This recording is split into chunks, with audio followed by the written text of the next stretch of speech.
राजा प्रदेशी का मानना है पृथ्वी, जल, अग्नि, वायु और आकाश, इन पंचभूतों के संयोग से आत्मा उत्पन्न होता है। इसलिए आत्मा की उत्पत्ति का स्थान देह मानने से वह देह को ही आत्मा कहता है। यूं वह आत्मा और देह को एक मानता है।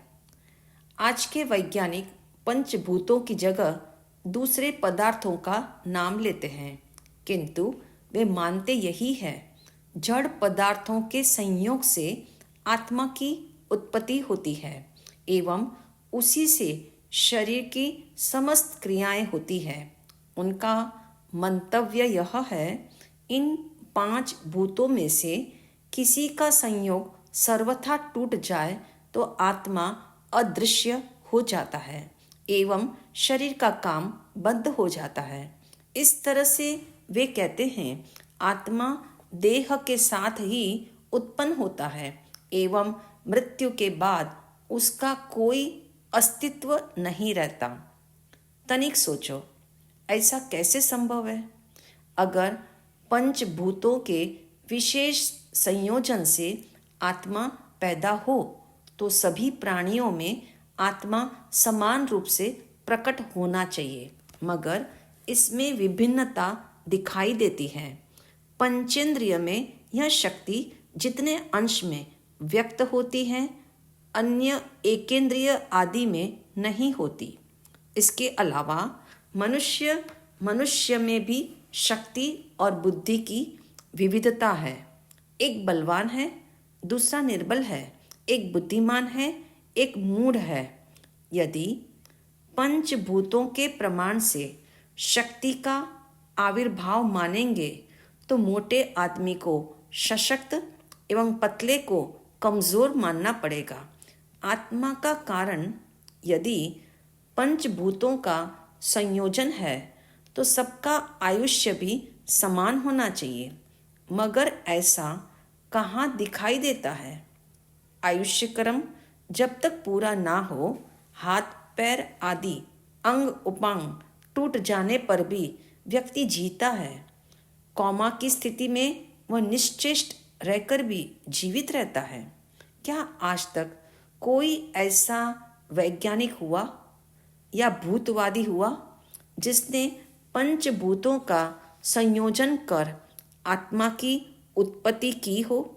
आज विज्ञान चाहे कितना प्रगतिशील है, तथापि क्या आँख जैसी ही आँख या कान जैसा ही कान वह नहीं बना पाया। सबका अनुभव है, सच्ची आँख और नकली आँख में बहुत फर्क होता है। सोचो, जब जीवित शरीर के एक भाग की भी नकल नहीं हो सकती तो आत्मा की उत्पत्ति कैसे संभव है? इसलिए देह और आत्मा अलग अलग है, इसका स्वीकार करो। ऐसा प्रबोध महाज्ञानी केशी मुनि नास्तिक राजा प्रदेशी को दे रहे हैं।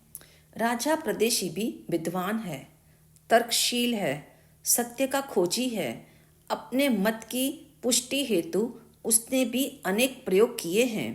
इससे सुस्पष्ट है कि वह ज्ञान पिपासु है, वरना बिना चिंतन मनन अध्ययन के तर्क नहीं दिए जाते। धर्म हो या विज्ञान, सर्वत्र प्रयोग महत्वपूर्ण है। बिना प्रयोग के न परीक्षण होता है, न फैक्ट्स का ज्ञान होता है। उस युग में राजा प्रदेशी ने प्रयोग किए, इसका मतलब उसे आत्मा के प्रतीति की प्यास भी तीव्र थी। महाज्ञानी केशी स्वामी ने जान लिया था, राजा प्रदेशी स्थूल इंद्रिय चेतना के स्तर पर सूक्ष्म जगत को जानना चाहता है। इसलिए तमाम प्रयोग स्थूल जगत में करता है और वस्तुतः सूक्ष्म जगत के रहस्य स्थूल जगत वाले कैसे समझेंगे? जहाँ सूक्ष्म सत्य है वहाँ तर्क भी काम नहीं करते। स्थूल जगत में तर्क का प्रयोग है और सूक्ष्म जगत में तर्क समाप्त हो जाते हैं। वहाँ केवल साक्षात्कार होता है। सूक्ष्म सच्चाइयाँ तब तक सामने नहीं आती जब तक व्यक्ति इंद्रिय जगत से ऊपर न उठे। और राजा प्रदेशी यही कहना चाहता है, हे मुने, एक बार राजसेवक अपराधी को पकड़कर जब मेरे सन्मुख लेकर आए, तब उसका घोर अपराध सुनकर मेरा पारा चढ़ गया। तीव्र आवेश में तत्क्षण मैंने उसकी जीवन लीला समाप्त कर दी। उसके हाथ पैरों का छेदन करके एक झटके में मैंने उसे जीवन रहित कर दिया, क्योंकि मुझे तो प्रयोग करके देखना था। मैंने फौरन उसे एक लोह कुंभी में डलवा दिया। उसमें कहीं से कोई छिद्र नहीं था जहाँ से एक चींटी का भी प्रवेश हो। ऊपर से लोहे का ढक्कन भी ढक दिया। इस तरह कुछ दिन वह शव अंदर पड़ा रहा। पश्चात एक दिन मैंने उस लोह कुंभी का ढक्कन खोला तो उसमें हजारों जीव कुलबुला रहे थे। उसके मृत शरीर में कीड़े पैदा हो गए थे। यह देख मेरे आश्चर्य का ठिकाना नहीं रहा। मुनिवर, अब आप ही बताइए, वे इतने जीव कहाँ से आए? कहाँ से इतनी आत्माएं इस लोह कुंभी में प्रविष्ट हुई? यदि बाहर से आते तो कोई छेद होता, जबकि उस कुंभी में कहीं कोई छिद्र नहीं है। तथापि इतने जीव बाहर से आए कैसे? मुझे लगता है इसका उत्तर देना आपके लिए भी इतना सरल नहीं है। आज तक एक भी आत्मवादी आस्तिक मेरे इस सशक्त प्रयोग का उत्तर नहीं दे सका। इसलिए मैं मानता हूँ जीव नहीं है। अग्नि, पानी, हवा, पृथ्वी, आकाश, इन पंचभूतों से जीव पैदा होता है, और जब ये नष्ट हो जाते हैं तब जीव भी नष्ट हो जाता है। मेरी इस मान्यता के कारण मैं जीव की स्वतंत्र सत्ता स्वीकार नहीं करता। यह सुनकर महाज्ञानी केशी स्वामी ने कहा, हे प्रदेशी, चाहे तुम्हें अपने मत की पकड़ है, तथापि तुम समझदार हो, नास्तिक हो और चिंतनशील जिज्ञासु भी हो। मैं जानता हूँ सत्य को पहचानना और तथ्य को पकड़ना सुगम नहीं है, मगर तुम्हारी खोजी प्रकृति, अनुसंधानी प्रवृत्ति एक दिन तुम्हें सत्य का संस्पर्श अवश्य कराएगी। प्रयोग द्वारा परिणाम तक पहुंचने की यही तो विधि है, मगर तुम्हारे सारे प्रयोग स्थूल जगत के तले हो रहे हैं। तुमने अब तक सूक्ष्म के रहस्य को समझने का प्रयास ही नहीं किया। खास बात यह है, सूक्ष्म जगत के नियमों को जाने बिना सत्य पकड़ में नहीं आता। जीव अत्यंत सूक्ष्म है, वह बिना दरार के भी प्रवेश कर लेता है। अति सूक्ष्म तत्व के मार्ग में कोई रुकावट नहीं होती, वह निराबाध है। इसे एक उदाहरण से समझे। एक लोहे का गोला है और उसे यदि अग्नि में डालोगे तो क्या होगा? वह लोहे का गोला अग्निमय हो जाएगा, यानी अग्नि लोहे में पहुंच जाती है। अब सोचो, अग्नि को लोहे के गोले में जाने हेतु किसी सुराख की आवश्यकता है? निश्चित है, बिना सुराख के भी आग स्वतः ही सारे गोले में फैल जाती है। जब आग को भी प्रवेश करने के लिए छिद्र नहीं चाहिए, तो आत्मा अति सूक्ष्म है, उसे सुराख की कहाँ जरूरत है? इसलिए मैं कहता हूँ, राजन, तुमने अभी सूक्ष्म जगत की शक्तियों को नहीं जाना।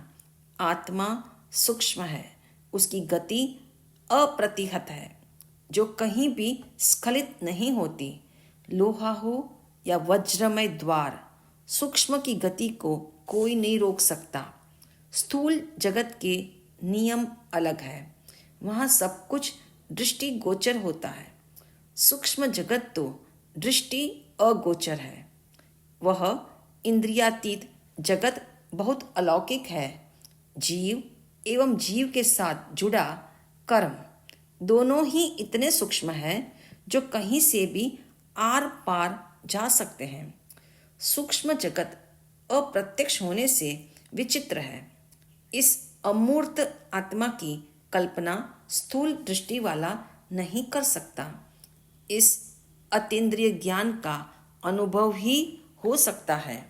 हे राजन, इस आकाश मंडल में अनंत अनंत जीव है। अपने अपने कर्मों के अनुसार वे सुख और दुख भोग रही है। प्रत्येक जीव की गति अव्यबाध है। तथापि राजन, आप शरीर और आत्मा को एक कैसे मानते हो? यहाँ पर जिज्ञासु की जिज्ञासा हो सकती है। देह में रहने वाली इंद्रियां ही आत्मा है, क्योंकि उनके द्वारा ज्ञान होता है। क्या ऐसा माना जाए? जिज्ञासा का समाधान देते हुए कहा है, सबसे पहली बात यह है, इंद्रियों के द्वारा ज्ञान होता है। इसका अर्थ यह हुआ, इंद्रियां और ज्ञान दोनों अलग अलग है। जैसे मशीन से चीज़ें निर्मित होती है, तो मशीन एवं चीज़ें ये दोनों अलग है, एक नहीं है। यह तथ्य सदैव स्मरणीय है। ज्ञान आत्मा का गुण है, इंद्रियों का गुण नहीं है। इंद्रियां स्वयं न किसी वस्तु को जान सकती हैं, न उसका अनुभव कर सकती है। अनुभव तो आत्मा का गुण है, और अपनापन करना भी जड़ का स्वभाव नहीं है। तनिक सोचो, यदि इंद्रियां स्वयं ही जान सकती तो निद्रा में भी उनका जानना जारी रहता। फिर तो मृत अवस्था में भी जानने का कार्य होना चाहिए, मगर ऐसा होता नहीं। इंद्रियां आत्मा से भिन्न है, इसलिए इंद्रियां आत्मा नहीं है। यहाँ ज्ञानार्थी को एक प्रबोध सूत्र है। राजा प्रदेशी से ज़्यादा खेद उन लोगों पर होता है जो आत्मा को मानते हैं, कर्म सिद्धांत को जानते हैं, तथापि पाप कर्म करने से वे डरते नहीं। इसका अर्थ यह है, राजा प्रदेशी अज्ञान से पाप कर रहा है और आस्तिक लोग ममत्व से पाप करते हैं।